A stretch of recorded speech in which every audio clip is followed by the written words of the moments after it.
It's been almost 7 hours now and the hearing on the Pushgate controversy at Southampton is still on. The ICC's Judicial Commissioner Gordon Lewis started hearing at approximately 1 p.m. Indian time, and witnesses from both parties participated in the whole process. From India, it's Ravindra Jadeja, who was accompanied by Captain MS Dhoni and Gautam Gambhir. While the three were included in the hearing, the rest of the Indian team proceeded for Manchester for the 4th Test match. Meanwhile, sources have told Headlines today and they've confirmed that the appeal regarding Jadeja's issue will go in India's favour. The team is upbeat and is positive that not only could the fine be completely dropped, that there will be a drastic reduction. Now, earlier Headlines today got you exclusive footage of Anderson entering the hotel. Remember, Anderson has been charged with a level 3 offence for allegedly pushing Ravindra Jadeja on the second day of the first test at Nottingham. Meanwhile, Stuart Broad was also seen entering the hotel. Remember, he is one of the witnesses to support Anderson's case after the latter denied the charges that were slapped against him. Now, the ICC will later be hearing Ravindra Jadeja's appeal. Remember, after he was fined 50% of the match fee.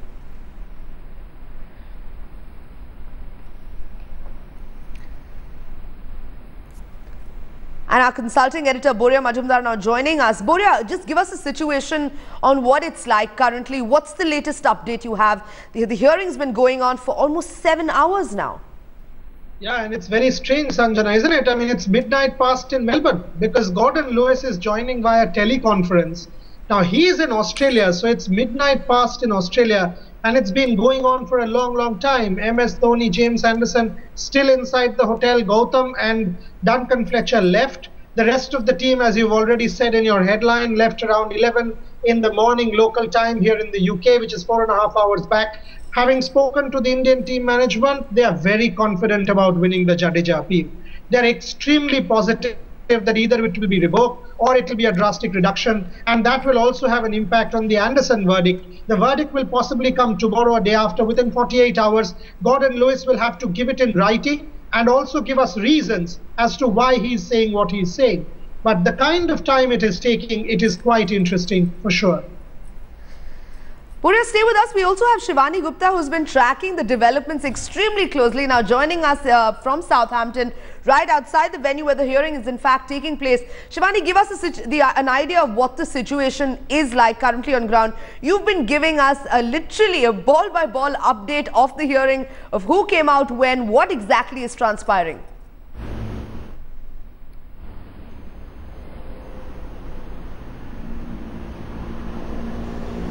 Yes, Sanjana, if I can give you the latest right now, we thought that the hearing was over about a couple of hours ago when most of the English players had left, Stuart Broad, Matt Pryor namely, but it has still carried on for close to 6 hours now, in fact beyond 6 hours now. So it's quite interesting that this hearing is on for as long as it is. Nobody really expected it to go on for this long, but the latest update I can give you is that everyone apart from Indian captain MS Dhoni and Ravindra Jadeja seems to have left the hotel. We just saw Duncan Fletcher, the Indian coach, and Gautam Gambhir, who's also one of the witnesses in this case, leave the hotel a short while ago. Only Anderson is left inside from the English camp. Maybe he has someone from the English support staff with him as well. We don't know for sure.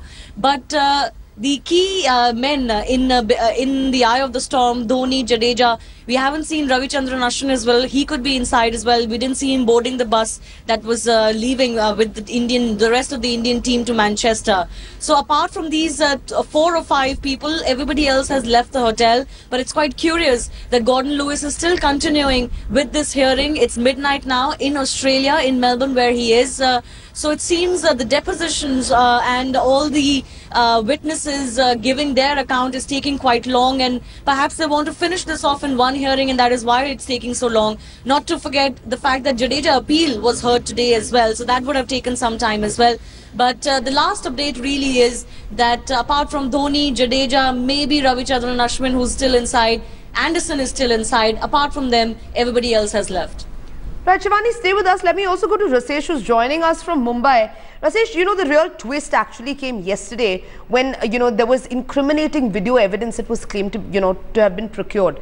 So let's just try and focus more on that right now. Any updates on that? What are your sources telling you?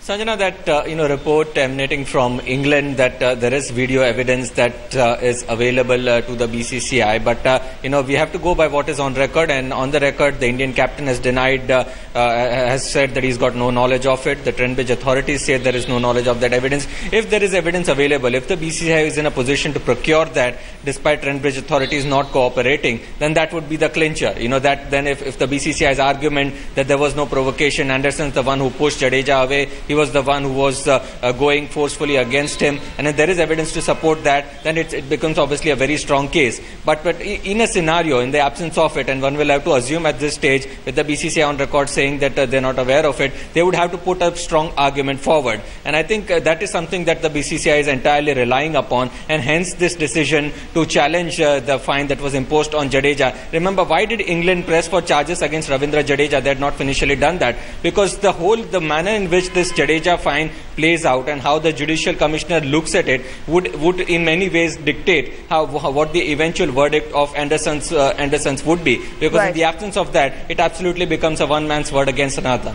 Absolutely. Let me just go across to Nikhil. Nikhil, if from day one, Team India has not only been adamant, but right now in the latest development, we've learned that they're extremely positive of the verdict that will come of this. That not only will the fine be dropped, or then it will be drastically reduced. Well, I guess, just because you're allowed to appeal. Initially, with the ICC rulings, you're not allowed to even appeal against the level 1 charge. But that in itself is an indication, once that nod came from the ICC, that you could go out and appeal against Jadeja's fine. And I think, all this word going around about the actual evidence, if BCCI has got that, that would be a huge blow, because make no mistake about it, Sanjana, how it all started just prior to lunch, the last over when Anderson bowled that first delivery to Jadeja, and his appeal was turned down. That's when he started giving the verbal, and when he was walking out as well. So you could clearly see who's the gentleman who started this whole thing. It was James Anderson.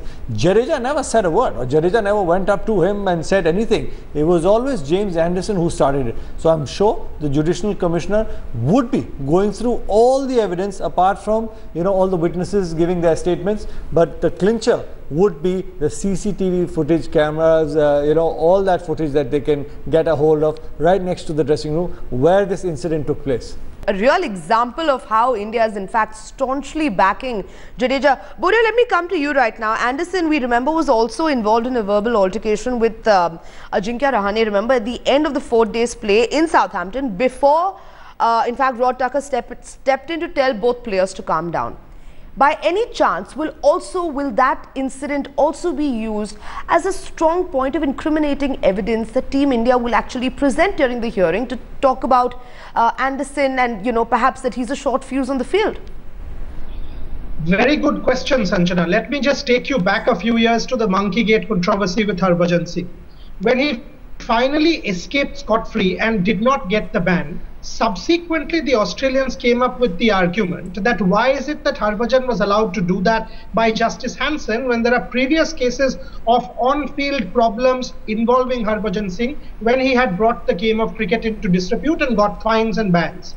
Now, this is a very important point. If you read the ICC constitution, if players have violated the code of conduct in the past, all of that is taken into consideration and account if there is a new case. Now, you talk about the Ajinkya Rahane affair. I'm talking about the Anderson-Michael Clarke affair, even in the last Ashes series. Right. So Anderson has been one who's a bit of a repeat offender. He's temperamental, he's hot-headed, and we've seen many instances like this in the recent past as well. So when the Indians present this case, even if it's one man's word against another, one man here, problem with Ajinkya Rahane, problem with Michael Clarke, problem with Ravindra Jadeja, and who's the other side? Mahendra Singh Dhoni. Right. Squeaky clean image, absolutely clean, impeccable integrity. So who will you take? So that's where your question becomes that much more relevant for the Judicial Commissioner. A watertight case, in fact, being built there. Now, here is exactly what happened that fateful day at Trent Bridge that has led to this entire controversy that has hit the series. Go across to Shivani Gupta, our correspondent, who is joining us now from England.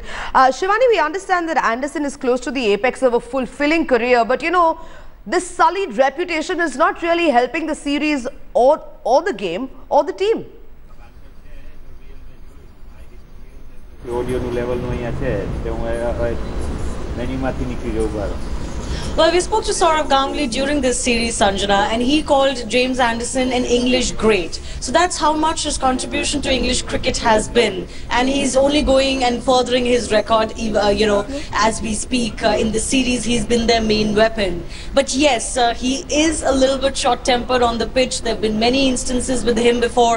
And when we saw him walking into the hotel today alone, without anyone, very solemn and circumspect in the morning, perhaps he would be thinking if this has come back to haunt him one more time. Because in this case, it seemed that while the English team had backed him and, everyone was seeming to kind of ignore the issue or downplay the incident, he can't get away with it. But I also wanted to stress upon how the English media is reacting to the James Anderson incident.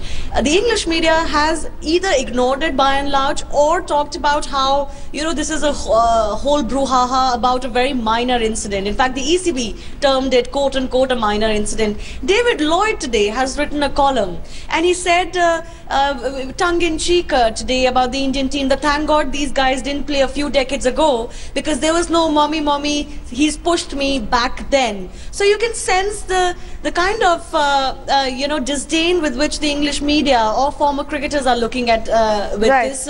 They're not really talking about the fact that if a player does in fact push someone, shove at someone, it's really not in the spirit of the game and really cannot be allowed. And one more thing, the English camp has never denied the pushing or the shoving. So that's also one indication that they're just trying to downplay the entire incident. They've never really denied that Anderson touched or pushed Jadeja. Interesting point that you're raising there, Shivani. Let me use what you're saying as a jumping off point to go to Boria. Boria, is this the start of India's, possible agitation against persistent on-field abuse, a habit that has been resented for its disrespect and occasionally because of the implied threat of physical violence?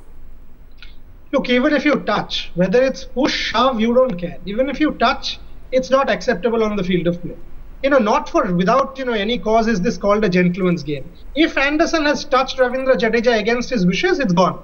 And while the media is disdainful and former cricketer Shivani is spot on, they are also jittery. If you see the BBC, if you see all the other media, everyone's talking about, even former cricketers, that what if Anderson gets a ban? What is the fallback? Because they know they are on slippery ground, and hence this whole put-up show that, nothing major has happened. India is trying to do this because Anderson is England's main weapon.